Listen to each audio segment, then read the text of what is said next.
Hi everyone, कैसे हो आप सब लोग। I hope all are fine.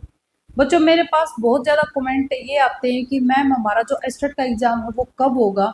और दूसरा कमेंट ये आता है कि मैम एस्टेट नहीं हो रहा, इसके लिए हम लोग बहुत परेशान हो चुके हैं, डीमोटिवेट हो चुके हैं, तो हम लोग क्या करें, कैसे तैयारी करें, कैसे इसको कंटिन्यू रखें। तो एक चीज़ क्लियर है, देखो बहुत सारे बच्चे होते हैं जो 6 महीने से लगातार लगे हुए हैं एस्टेट को लेकर। 6 महीने से कंटिन्यू एक जैसा पढ़ाई कर रहे हैं। बट हम लोग भी रोबोट नहीं है, इंसान ही है कि लगातार कंटिन्यू 10 या 12 घंटे निकालना बहुत मुश्किल होता है। और जबकि हमारा जो पेपर, हमें ये भी नहीं पता कि हमारा जो पेपर है वो कब है। तो यहाँ पर देखो, पॉइंट टू पॉइंट हर एक चीज को डिस्कस मैं यहाँ पे कर देती हूँ। सबसे पहले कि जो एस्टेट है वो कब होगा। तो देखो बच्चों, ना तो किसी को पता एस्टेट कब होगा, ना हमें पता, ना किसी और को पता, ना खुद बोर्ड को पता। क्यों नहीं पता बोर्ड को भी? क्योंकि अभी तुम्हारे 12th के और 10th के एग्जाम है वो खत्म हुए हैं। अभी तुम्हारा फोकस किया जाएगा कि एस्टेट के ऊपर, कि तुम्हारा एस्टेट है उसको कब करवाया जाए। तो जो एस्टेट कब करवाया जाए उसके अंदर हम लोग एक पॉसिबिलिटी ही तुम लोगों के सामने रख सकते हैं कि जो एस्टेट है वो कंफर्म तुम्हारा अप्रैल में नहीं होगा। ये तो श्योर हो गया कि एस्टेट तुम्हारा अप्रैल में ही नहीं होगा। अब यहाँ पे बच जाती तुम्हारी मई। तो मई के अंदर तुम्हारा एस्टेट होने की पॉसिबिलिटी 100% है। मई में ये नहीं बोलूंगी मैं कि फर्स्ट वीक में ही तुम्हारा एस्टेट हो जाए, क्योंकि इतना भी नहीं लग रहा मुझे कि अभी अप्रैल तो जाने वाला है, मतलब अप्रैल चल रहा है। तो चल रहा है और मई के फर्स्ट वीक में तुम्हारा पेपर हो जाए, ये भी थोड़ा सा मुश्किल ही लग रहा है। ठीक है, तो मई के लास्ट में भी हो सकता है, मिड में भी हो सकता है। लेकिन एक चीज यहाँ पर मैं उन बच्चों के लिए बताना चाहती हूँ कि क्यों, मतलब तुम ऐसा वो कर रहे हो कि मई में होगा, स्टार्टिंग में होगा, लास्ट में होगा। देखो, जो बच्चा पढ़ रहा है, जो मेहनत कर रहा है, जिसको पता है अब की बार वैकेंसी आनी है, और ये जो लाइन मैंने जो लिखी हुई है ये आखिरी मौका है एस्टेट वालों के लिए, ये तुम लोगों को पता है। क्यों पता है? क्योंकि जो वैकेंसी आती है ना हरियाणा में, वो बहुत लंबे टाइम के बाद वैकेंसी आती है। पिछले कोई 8 8 10 10 साल के बाद वैकेंसी आती है। तो तुम्हें जो न्यू बच्चे उनके लिए तो इतना बेस्ट मौका मिला है अब की बार, क्योंकि अब की बार ही एस्टेट होगा और उसके जस्ट बाद तुम्हें वैकेंसी देखने को मिलेगी। तो वैकेंसी की बात अनाउंस हो चुकी है, वैकेंसी अनाउंस हो चुकी है, वो आनी 100% क्लियर है कि वैकेंसी आएंगी तुम्हारी, नवंबर अक्टूबर तक वैकेंसी आ जाएंगी। लेकिन अगर तुम्हारा एसटीटी पास नहीं है तो क्या करोगे इतनी वैकेंसीज का? कास रह जाएगा तुम्हारे जीवन में। तो एक चीज है यहाँ पर, ये लाइन है, इसको बिल्कुल ध्यान से देखो, ये आखिरी मौका है तुम लोगों के लिए। एस्टेट को पास करो। जो बच्चे न्यू हैं या जो बच्चे ओल्ड हैं, मतलब क्या है, जिन बच्चों ने एस्टेट दे लिया और अब की बार भी नहीं हुआ, तो देखो ये तुम लोगों के लिए कास बन जाएगा वैकेंसी। ठीक है, ऐसी कोई मंजिल नहीं जहां पहुंचने का कोई रास्ता नहीं। तो देखो, तुम लोगों के लिए रास्ता अब बन चुका है, मंजिल भी तुम लोगों को दिखाई दे गई कि तुम लोगों को एस्टेट करना है, उसके बाद तुम्हारा स्क्रीनिंग का एग्जाम होगा और उसके बाद तुम हरियाणा में टीचर बनने के एलिजिबल हो जाओगे। तो यहाँ पर हरियाणा के अंदर जो टीचर लगना इतना आसान नहीं होता बच्चों। क्यों नहीं है? क्योंकि वैकेंसी नहीं आती, वैकेंसी ही कई कई सालों के बाद आती है। तो यहाँ पर जो टीचर लगना इतना आसान नहीं होता, वैकेंसी ही नहीं आती। और तुम लोग लक्की हो, जो नए बच्चे हैं वो तो बहुत ज्यादा लक्की हैं कि तुम्हारा एस्टेट पास होगा और वैकेंसी तुम्हें देखने को मिलेगी। कई बच्चे ऐसे भी जो बहुत सालों से लगे हुए हैं, और कई न्यू बच्चे भी हैं। तो अब की बार तुम लोगों को टाइम मिला है, तुम लोगों को 6 महीने हो गए, जहां 6 महीने पढ़ लिए वहां 1 या 1.5 महीना और पढ़ लो और सही। ठीक है, तो कई बच्चे क्या करते हैं, भटकते रहते हैं।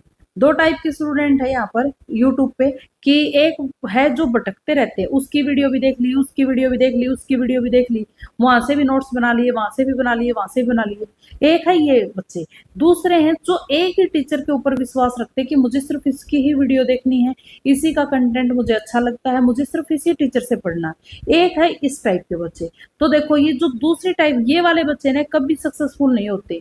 जो भागते रहते हैं ना इधर उधर, 2 टीचर से 5 टीचर से पढ़ते रहते हैं, वो कभी कामयाब नहीं होंगे।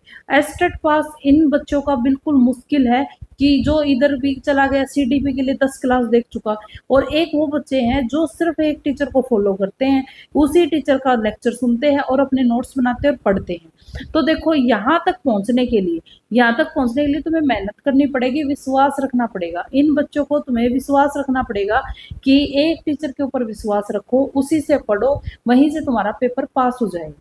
ये तो रही एस्टेट की बात। अब एस्टेट के साथ देखो, यहाँ पर पढ़ना क्यों जरूरी इतना ज्यादा है। इसी के साथ केवीएस का एग्जाम भी निकला हुआ है, एनवीएस भी है तुम्हारा, सीटेट भी है तुम्हारा, DSSS भी है, और जो हरियाणा में जो बच्चे हैं उसको तो CET भी देना है। तो इतने सारे जो पेपर है वो तुम्हारे मतलब साथ में ही निकले हुए हैं। और ये पेपर है जो तुम्हारा जो एस्टेट का 60 और 70% इन्हीं दूसरे पेपरों में भी आएगा। तो ये नहीं कि तुम सिर्फ एस्टेट की तैयारी कर रहे हो, तुम सारे पेपरों की ही तैयारी कर रहे हो। तो इसको थोड़ा सीरियस लो, इस साल को थोड़ा सा सीरियस लो, क्योंकि वैकेंसी आएंगी इस साल, बहुत ज्यादा आएंगी। तभी मैं बार बार बोलती हूँ 2025 है वो एक गोल्डन टाइम है। तो एस्टेट का जो 2025 का साल वो गोल्डन टाइम है, क्योंकि TGT PGT PRT की वैकेंसी आनी है, KVS में भी वैकेंसी आनी है, DSSS में भी वैकेंसी आनी है, और तुम्हारे CET तो तुम्हें पता ही है। अब की बार CET देखो बोलता ऐसे रहे थे कि हर साल होगा, लेकिन इस साल होगा, 2 साल हो गए CET को हुए, तो इस साल तुम्हारा CET भी होएगा।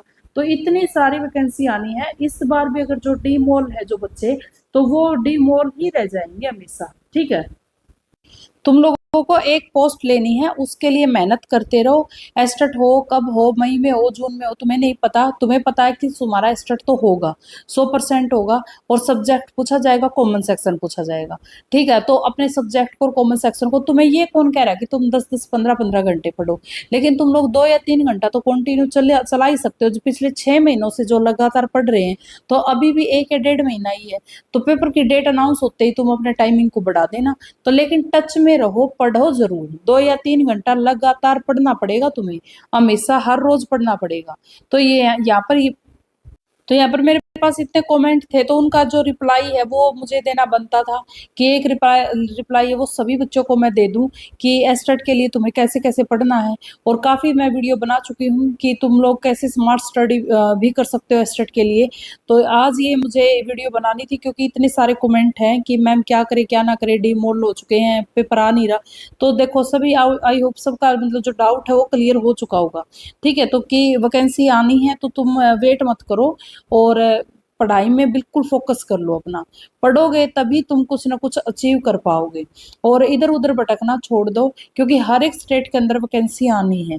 और ये भी श्योर है, अगर पढ़ोगे तो ही तुम्हें टीचर की जॉब मिलेगी। हरियाणा में टीचर लगना वैसे ही मुश्किल है, क्योंकि वैकेंसी नहीं निकलती। वैसे तो मुश्किल नहीं है, बट जब वैकेंसी नहीं आएंगी तो लगेंगे कैसे बच्चे।